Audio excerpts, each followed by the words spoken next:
Let's look how the domain and codomain of a function can affect whether or not it's one-to-one or onto. We'll start with an example.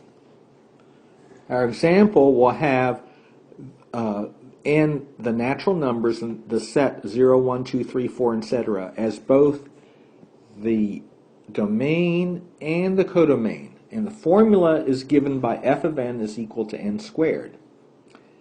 Now, when you square something, the only way you can get the same thing from two different inputs is if you take one number and take its negative. Since we're not allowing the negative in the domain, this function is one-to-one. Also, since we're not allowing irrational numbers, for instance, we can't get 2 as an output, and we can't get a lot of other numbers as outputs. So the function's not onto.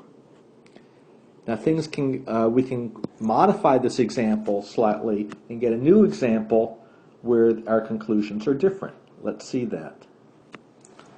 Here we're going to change the domain to the set of all reals, and we're going to change the codomain to the set of non-negative real numbers. So all positive real numbers together with 0. But we're going to have the same formula. The input is squared. F of x is x squared. Well, this function turns out to be not one-to-one.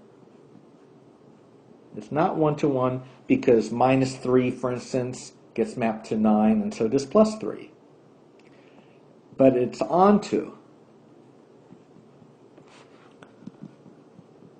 And it's onto because we can take square roots and put them as the inputs. So here we see that what the domain or codomain of a formula can affect whether or not the function is one-to-one or onto.